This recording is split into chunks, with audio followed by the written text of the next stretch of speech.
Estás escuchando Enfocados, un espacio producido en San José, Costa Rica, con el objetivo de compartir experiencias que contribuyan con tu crecimiento. Mi nombre es Gustavo Valle y el día de hoy conversaré con Luis Figuer. Luis es fotógrafo de paisaje artístico e instructor de fotografía. El tema de hoy es el uso de filtros en la fotografía de paisaje.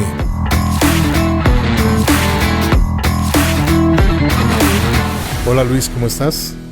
¿Cómo ha estado? ¿Todo bien? Excelente, Luis. Luis, un gusto tenerte por acá de nuevo. Ya habíamos tenido la oportunidad de tenerte con nosotros en un episodio que trató acerca de cómo crear un estilo propio en la fotografía de paisaje. Y esta vez te tenemos de vuelta para que conversemos acerca del uso de los filtros en la fotografía de paisaje. Muchísimas gracias, Gustavo. La verdad es un gustote volver a estar acá. Y bueno, tratar de compartir un poquito del poco conocimiento que tenemos acerca del uso de filtros. Luis, y es que este es un tema muy interesante porque el uso de filtros hoy en día es opcional.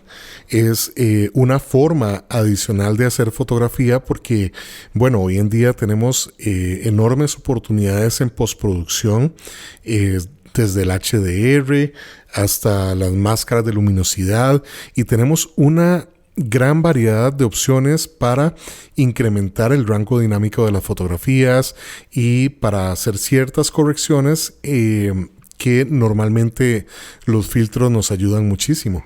Sí, no, tienes toda la razón. De hecho, han cambiado mucho las cosas en los últimos años y conforme las cámaras van evolucionando y cada vez van influyendo más.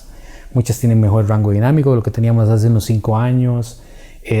Nuevas técnicas van saliendo, como vos mencionabas, HDR, el bracketing, que es algo que muchos fotógrafos de paisaje usan para evitar hacer largas exposiciones.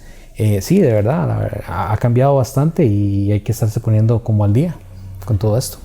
Así es. Luis, yo creo que vale la pena mencionar lo siguiente. Aunque muchos podrían pensar que el uso de los filtros está relacionado a la fotografía analógica, es decir, para los tiempos de la fotografía química, decir que eso no es así. O sea, los filtros siguen estando tan vigentes como siempre. Sus funciones son muy particulares y nos ayudan a crear fotografías de paisaje en ciertas formas que es o muy difícil lograrlo en postproducción o lograrlo de otra manera. Tal vez si nos hablas un poco, porque vos sos un fotógrafo de paisaje que siempre ha recurrido muchísimo al uso de los filtros. Y bueno, ¿quién más que vos para ser testimonio de la vigencia actual de los filtros en el uso de la fotografía de paisaje? Sí, correcto. Mucho de lo que se usa ahora va cambiando y va evolucionando mucho en el uso que le dan todos los fotógrafos. O sea, no siempre se han utilizado solamente como cuando estaba la fotografía analógica, que se utilizaban mucho para cambiar tonalidades y todo esto, y ya sabemos que todas esas herramientas ya son un poquito menos usadas, por no decir obsoletas, pero ya son menos utilizadas ya con los programas de edición que tenemos a la mano. Se ha simplificado mucho usar ciertas cosas. Por ejemplo, por ponerte un ejemplo nada más, en Lightroom, que tenemos la opción de usar los filtros graduados para bajar la intensidad en ciertas partes de la fotografía y controlar un poco más. Eso no se tenía antes, ¿verdad?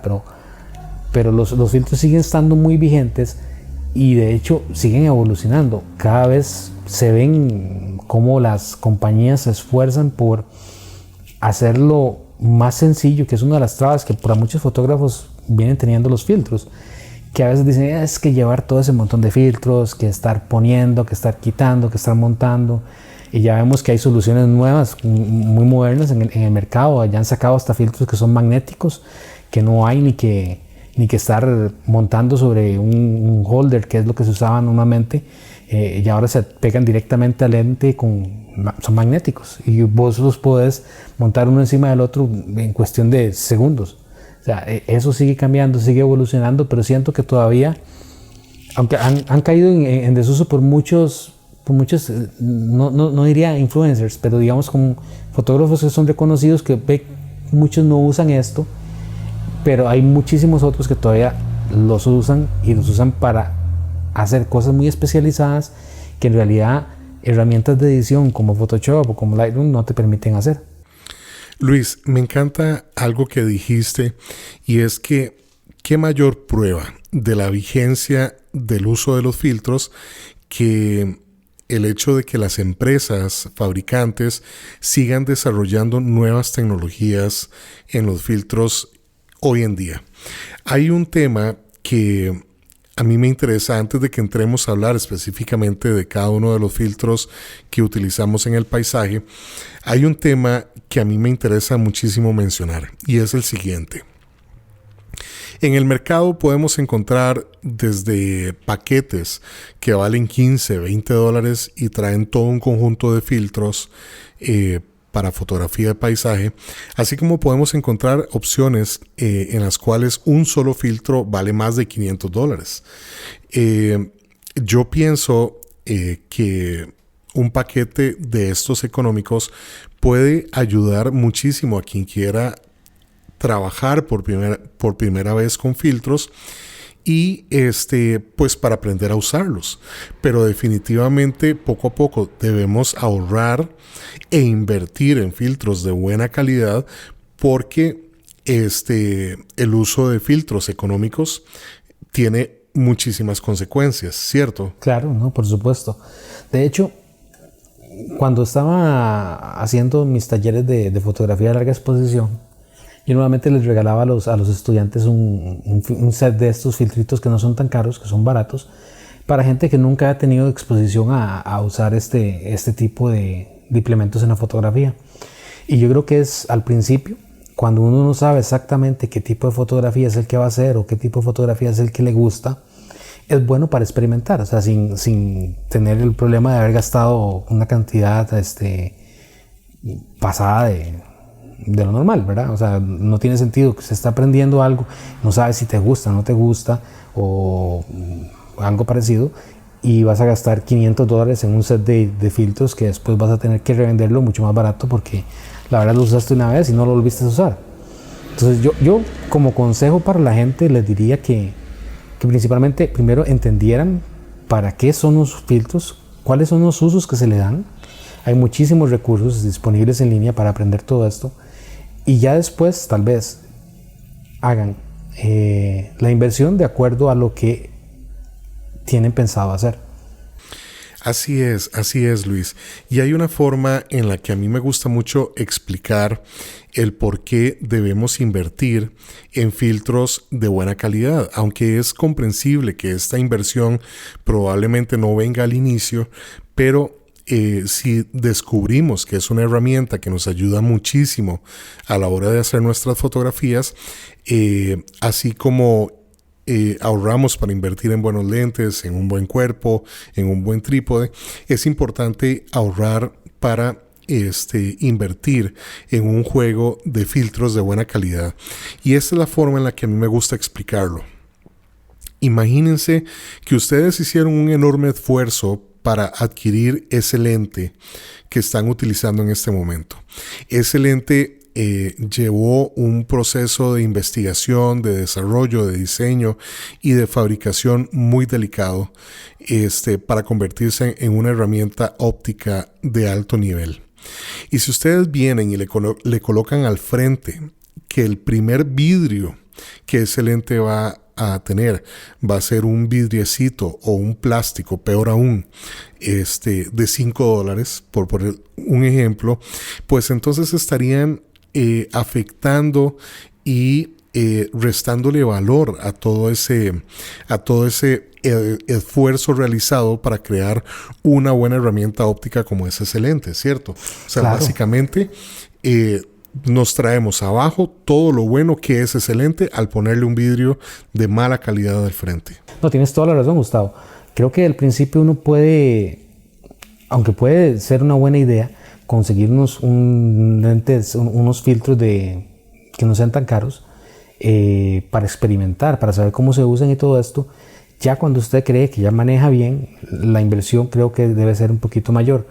¿Por qué? Porque vas a ver que estos filtros que son de poco costo, de bajo costo, normalmente son de plástico y normalmente te dan, no solo te degradan la imagen, ya no ves las imágenes tan nítidas al poner esos filtros al frente a tu lente, y vas a encontrar que le tiran lo que se llama un color cast, que te van a tirar una coloración hacia la fotografía que tomas, colores que son irreales. Por ejemplo, a mí me pasó mucho tiempo con los primeros filtros que yo tuve, con los que aprendí a hacer fotografías de larga exposición, en los que llegaba y me quedaba un color morado en el cielo. Y yo todavía tengo las fotos para ver eso y recordarme, ¿verdad? O sea, no es algo que me molestaba en el momento, pero conforme uno va avanzando en su carrera fotográfica, usted ve, mira, si no, esto fatal, se ve fatal. Ya cuando uno invirtió un poquito más en lentes en filtros de mejor calidad, usted notaba la diferencia de que no tenías esos problemas. No te degradaba la imagen, la imagen se veía igual de nítida.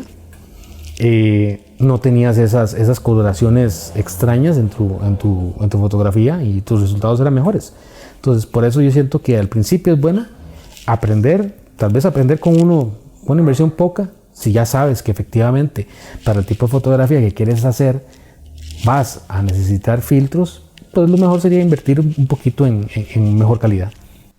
Así es, Luis, definitivamente. Y yo pienso que lo mismo aplica para cualquier herramienta que vayamos a adquirir para hacer nuestras fotografías. Luis, entremos en materia. Un filtro que yo siempre he considerado importantísimo en mi maletín es el filtro polarizador.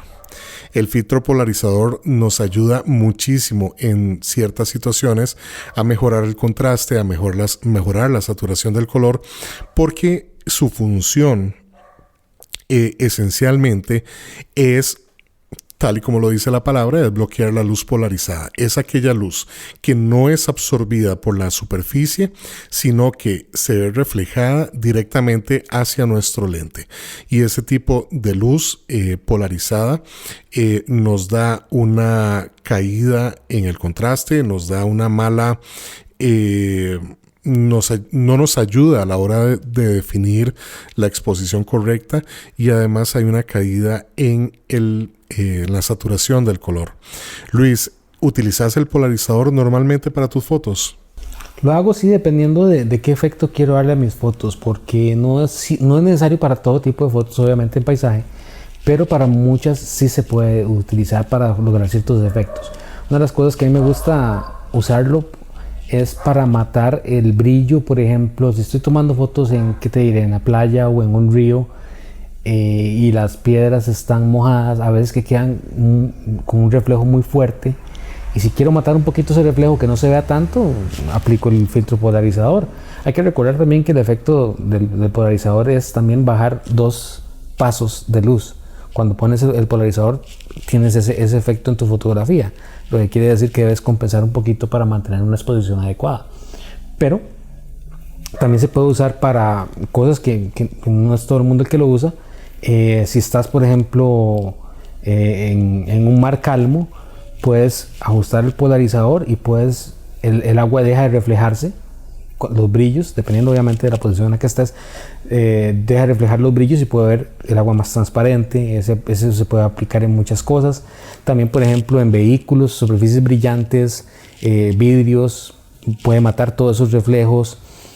También funciona para, ¿qué más? Hojas, por ejemplo, si ha llovido, se ha caído una lluvia y quieres ver las hojas de un follaje de un árbol o de varios árboles, y no quieres tener el montón de reflejos, con el polarizador puedes quitar ese brillo excesivo.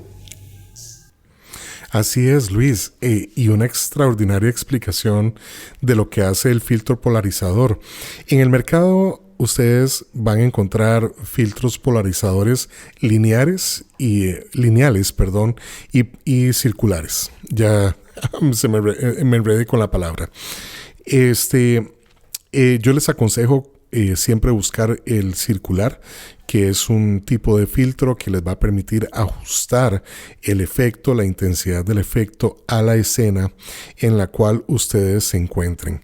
Les aconsejo investigar muchísimo acerca del uso del filtro polarizador, porque es un filtro extraordinario que tiene múltiples funciones, tal y como Luis menciona. No es solamente para la fotografía de paisaje, sino que para todo lo que tiene que ver todo lo que tenga que ver con matar reflejos. Arquitectura también se puede usar. Así es. Y básicamente en el tema de paisaje hay una función extraordinaria que tiene el filtro polarizador, y es que uno de los lugares donde podemos encontrar mayor cantidad de luz polarizada es en el cielo azul, ¿verdad? Correcto. Tenemos un cielo poco nublado, nos ayuda a intensificar el azul del cielo, y de manera que esas nubes blancas hermosas salten aún más en la fotografía. Correcto, en los cielos se ve muchísimo el efecto, y para la gente que tal vez no tenga experiencia en esto, tienen que conocer un poquito sobre la función de esto, de que la luz polarizada normalmente se observa más el efecto a 90 grados de donde se encuentra el sol. Eso es algo importante, porque hay veces que la gente dice, pero yo no veo el efecto, pero están en línea de 180 grados o por el contrario están en línea al sol y no van a ver ningún efecto. Normalmente se logra notar cuando estás a 90 grados de la dirección donde se encuentra el sol. Exacto. De hecho, bueno, aquí es un poquito complicado explicarlo, ¿verdad? Porque estamos plenamente con audio, pero hay un truco, ¿verdad? Que es poner nuestra mano con el dedo pulgar en 90 grados, haciendo un ángulo de 90 grados, y con nuestra mano apuntamos a donde está el sol, y el dedo pulgar va a apuntar directamente donde está la mayor cantidad de luz polarizada. Por poner un ejemplo muy sencillo, podríamos pensar que a mediodía, cuando está el sol perpendicular sobre nosotros, podríamos pensar que la mayor cantidad de luz polarizada va a estar en el horizonte. Básicamente, ese es un ejemplo que podemos utilizar para esto. Luis, polarizadores hay muchos. Polarizadores, yo creo que este es un filtro en el cual particularmente vale la pena buscar un polarizador de buena calidad, ¿cierto? Correcto, sí, no, definitivamente el polarizador creo que es algo importante de conseguir uno de buena calidad desde el puro principio. Así es. Luis, vamos con el filtro ND o filtro de densidad neutra, que nos ayuda a bloquear la cantidad de luz necesaria para, ya sea para aumentar el tiempo de exposición, o tiene la función también de que nos permite abrir la apertura para reducir la profundidad de campo. Es un filtro ampliamente usado, no solamente en paisaje, por ejemplo en video es súper utilizado para poder controlar la apertura. Bueno, y en fotografía de retrato también, cuando hay una excesiva cantidad de luz y necesitamos abrir más la apertura, recurriríamos a un filtro ND. Este es un filtro que se ve muchísimo en tu trabajo, Luis. Es un filtro que no puede faltar en tu kit. Tal vez si nos contás un poquito de tu experiencia con el filtro de densidad neutra. Tienes mucha razón, Tavo. En lo que es la fotografía de paisaje, yo utilizo muchísimo este filtro, y varía muchísimo la intensidad que tiene. O sea, hay muchísimos filtros para esto. Tenemos de 2 pasos, 3 pasos, 5 pasos, 10 pasos, 15 pasos. Eso lo que hace es, como bien lo explicaste, disminuir la cantidad de luz que entra dependiendo del número de pasos que tiene. Entonces, obviamente, el filtro de 15 pasos es un filtro mucho más fuerte, que uno, si lo ves, casi como un filtro de soldar, de soldadura. Exactamente, el vidrio de soldador. Oscuro, sí, negro. Luego tenés el de 10 pasos, el de 5. Bueno, yo los que utilizo más son el de 10 pasos y el de 5 pasos para hacer las fotografías de larga exposición. Para mí es indispensable, porque los efectos que yo puedo lograr con esto no se pueden replicar de ninguna otra manera. No hay software todavía creo yo, que no hay software para replicar, por ejemplo, el resultado de una fotografía de larga exposición en un mar o en un río. O sea, al menos yo creo que todavía no se sacan con la misma calidad ni ni la misma cantidad de detalle. Vos sabes que un día de estos vi un tutorial de cómo hacer una fotografía de larga exposición en Photoshop con múltiples exposiciones cortas. Es interesante cómo la tecnología nos ha traído múltiples posibilidades para hacer las cosas, pero la experiencia de utilizar un ND en el lugar y hacer una exposición de 30 segundos, 15 segundos, 1 minuto, 5 minutos, es una experiencia extraordinaria.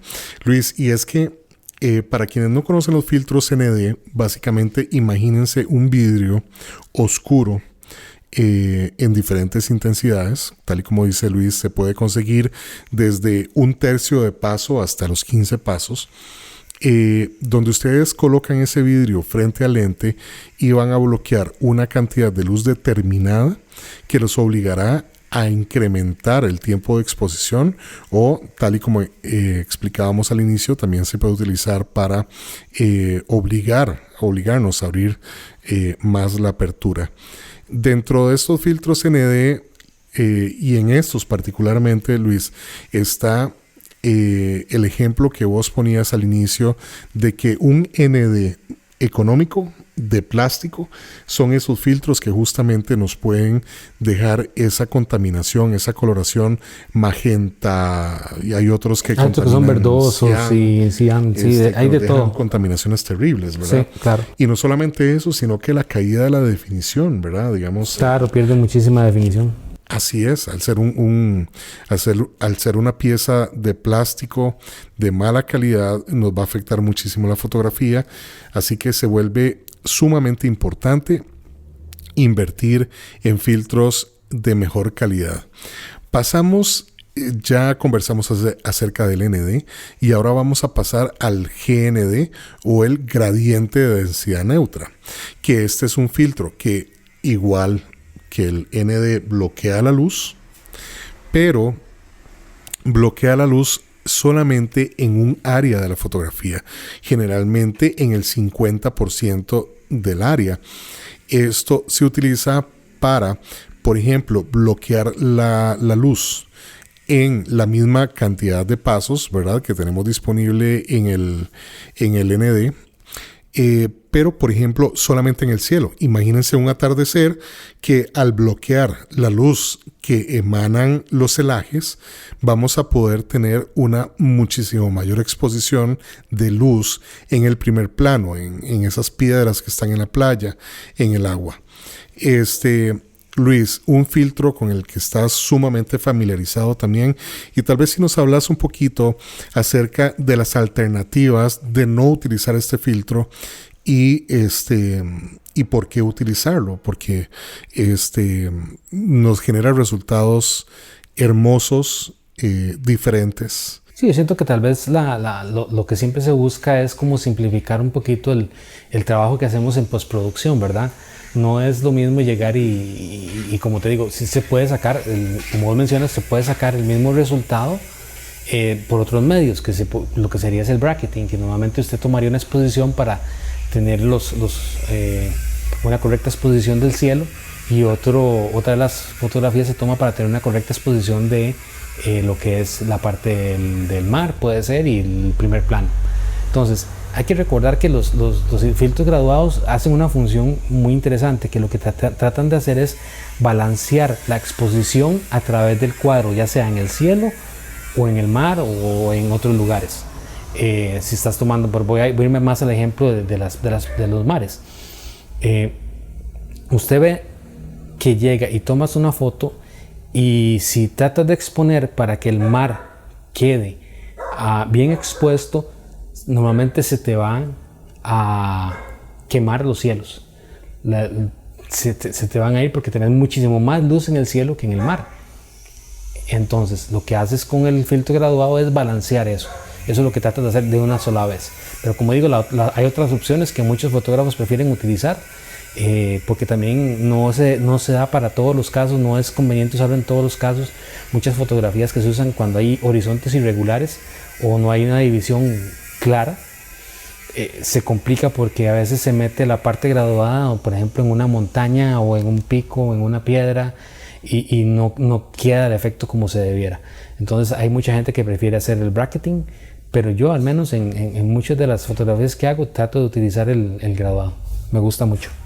Así es, y es que es otra forma diferente de hacer fotografía. Yo pienso que todas las técnicas son válidas porque son procesos creativos que a cada uno de nosotros nos queda mejor una forma de hacer las cosas, pero definitivamente eso es una forma interesante de trabajar, de aumentar el rango dinámico de la fotografía desde la toma y poder concentrarnos ya en la postproducción, en temas de corrección de color y de definición, y no tener que pasar por todo este proceso complejo de ya sea del HDR o de las capas de luminosidad, del stacking, todas esas cuestiones. Del stacking, exactamente. Entonces, hasta aquí llevamos 3 filtros y a mí me parece súper importante y tal vez una pregunta que se podría estar haciendo la gente que aún no tiene experiencia con los filtros es si utilizamos esos filtros en pila, es decir, uno encima del otro, y efectivamente así es, ¿cierto? Sí, correcto.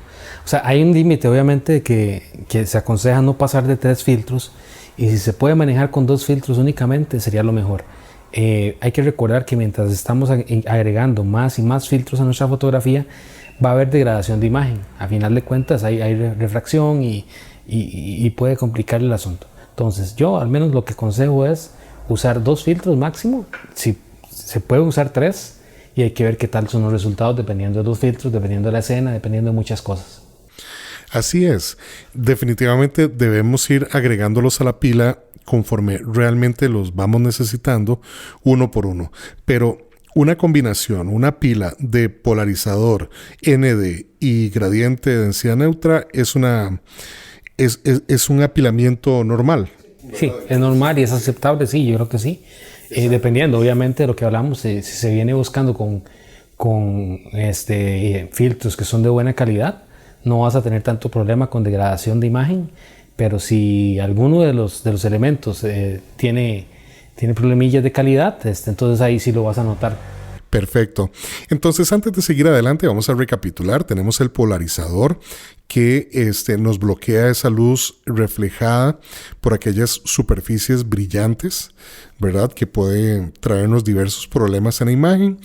Tenemos el ND o filtro de densidad neutra que nos permite ampliar el tiempo de exposición en ciertas condiciones de luz, o bien ampliar el uso, digamos, de aperturas muchísimo más abiertas al bloquear la cantidad de luz que entra en la cámara. Y el gradiente de densidad neutra que tiene esta misma función de bloqueo de luz, pero solamente en el 50% de la fotografía. Muy utilizado en la fotografía de paisaje porque, tal y como menciona Luis, nos ayuda a bloquear luz en el cielo, que en muchas situaciones es principal, la fuente de luz principal, lo cual nos ayuda a mejorar los detalles, la cantidad de detalles en nuestro primer plano. Luis, un filtro que no deberíamos utilizar realmente, y así lo veo yo, es el filtro UV o el filtro ultravioleta, que inclusive regalan con la compra de muchísimos lentes. Sí, correcto. Al menos yo nunca he utilizado un filtro UV. Tiene una función que, más allá de la que se le anuncia al filtro, le ha servido a muchos fotógrafos, que es en caso de accidente y que el lente cae de frente y normalmente se quiebra el filtro UV en lugar de dañar el lente. Esa es la función primordial que yo le he visto en realidad, porque en términos de la fotografía no siento que le haga absolutamente nada productivo ni nada beneficioso. Sí, yo creo que es importante mencionar esto de que ustedes no van a tener ningún beneficio a nivel de imagen por utilizar este famoso filtro ultravioleta. Es un filtro que en tiempos de fotografía analógica sí cumplía una función muy específica, obviamente el bloqueo de la luz ultravioleta, pero en tiempos de fotografía digital es un filtro que una función que ya viene incorporada en nuestros sensores. Luis mencionó que si bien es cierto, muchas veces se utiliza para evitar golpes o que si el lente se golpea, se daña el filtro y no el lente. Yo creo que en ese caso se podría utilizar solamente cuando hay un riesgo inminente de que el lente se vaya a golpear o se pudiese golpear. Sin embargo, yo para golpes siempre recomiendo el parasol, porque esa es una de las funciones del parasol. Claro, mucho mejor. Si la cámara cae con el parasol y el lente no se va a dañar. El parasol sí, pero bueno, el parasol es algo barato de reponer. Luis, quería contarte una historia. Y es que, fíjate que casualmente no hace mucho tiempo desempolvé mis filtros de blanco y negro que me encontré de mis tiempos de fotografía con película y decidí probarlos con fotografía digital. Para quienes no conocen los filtros de blanco y negro, son unos filtros, y bueno, hay una gran cantidad, pero imagínense un vidrio completamente rojo, un vidrio completamente verde, un vidrio completamente naranja, un vidrio completamente amarillo, que su función básicamente es dejar pasar la luz de ese color hacia nuestra cámara y bloquear su color complementario. Para quienes no conocen mucho el tema de la teoría del color, básicamente el color complementario es aquel color que está opuesto en el círculo cromático. Entonces, por ejemplo, un filtro verde nos va a ayudar a que aquellos objetos que sean de color verde se van a ver más claros en esa fotografía de blanco y negro, y aquellos que sean rojos se van a ver más oscuros. Por eso es que el filtro naranja es muy utilizado para oscurecer el cielo, dejar prácticamente ese cielo azul de color negro y esas nubes blancas hermosas casi que sobre un cielo completamente negro. Lo que te quería contar es que hice la prueba. Los saqué, los desempolvé, los limpié y me di la tarea de probarlos en mi cámara. Realmente no, originalmente me puse a buscar algún texto, algún artículo que hablara de este experimento. No lo encontré, así que me puse a experimentar y te cuento que fue interesante. O sea, es decir, a mí que me encanta el blanco y negro, definitivamente utilizaría los filtros de blanco y negro en fotografía digital para lograr los efectos de contraste deseados de acuerdo con el filtro que se esté utilizando.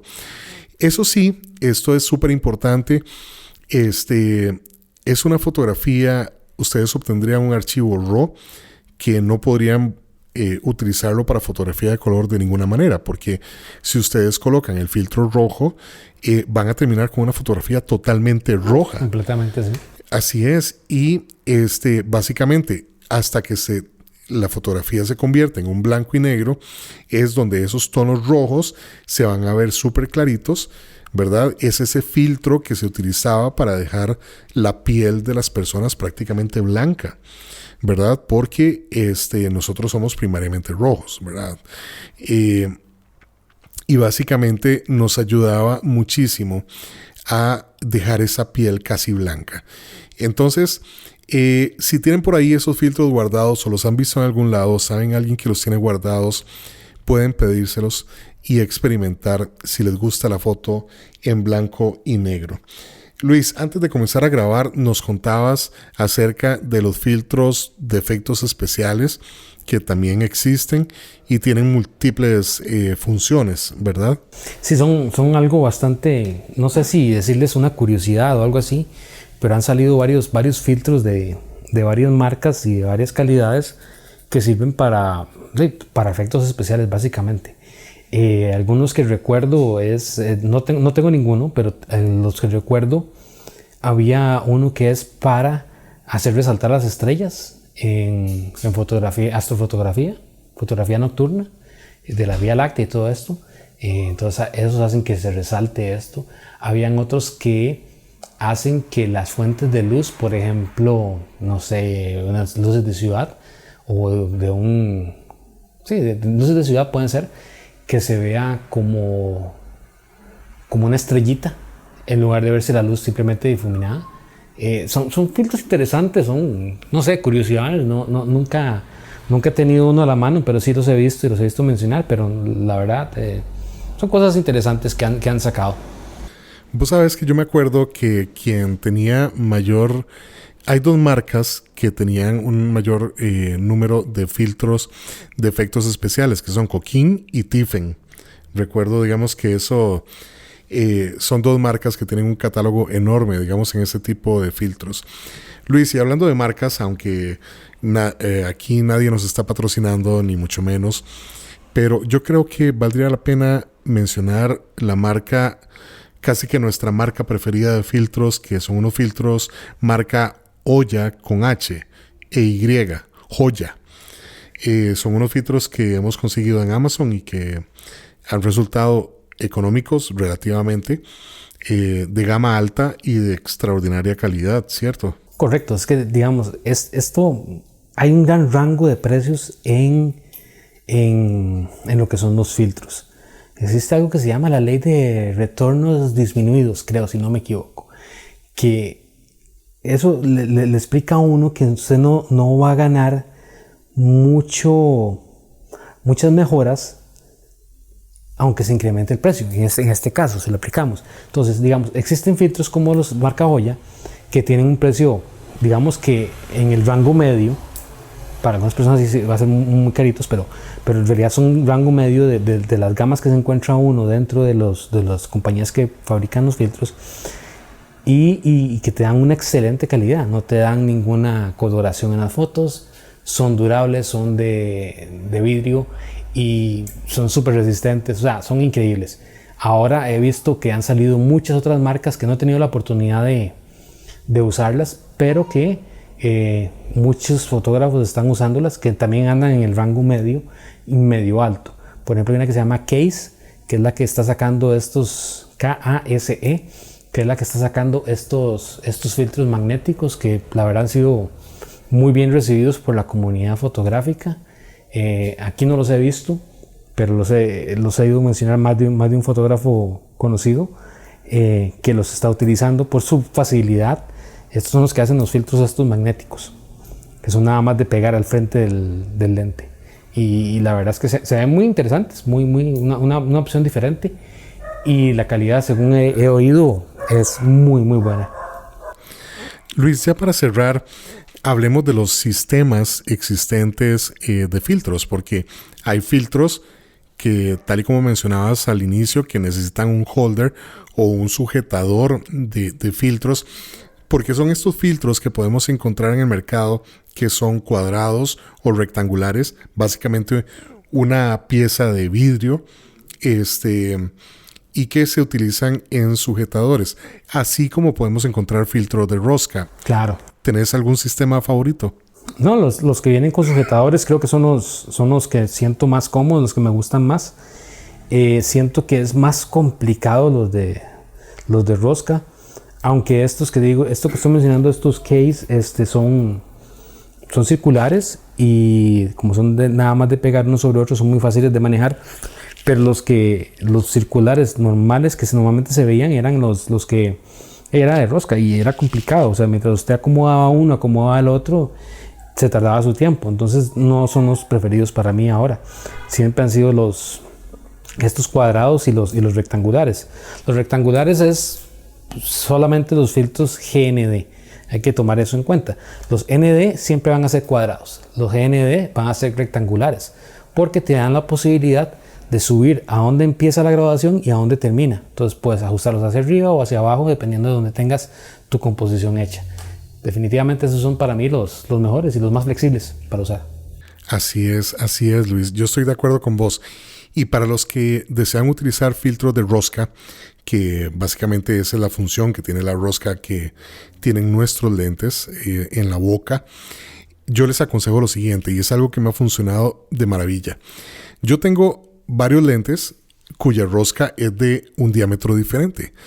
Yo no compro un filtro para cada lente. Básicamente yo compro el más grande para el lente de boca más grande y luego venden unos anillitos reductores de rosca que les ayudan a adaptar el filtro grande a una boca más pequeña. Luis, súper agradecido con vos nuevamente. Tal vez si nos recordás dónde podemos ver tu trabajo para que la gente conozca esos paisajes extraordinarios que has realizado con estos filtros. Gracias, Tavo. No, la verdad es que siempre es un gusto estar aquí y compartir un poquito de lo que se conoce. Para los que no conocen mi trabajo, pueden encontrarlo en mi página web, que es luisfiguer.com, o también en Instagram estoy en @ldfiguer, y por ahí me pueden escribir. También tengo en Facebook ahí Luis Figuer Photography, y ahí nos podemos hablar. En el momento que tengan alguna duda, con muchísimo gusto les estaré ayudando. Luis, muchísimas gracias. Súper agradecido con vos y buenas noches. Y muchas gracias a vos por acompañarnos.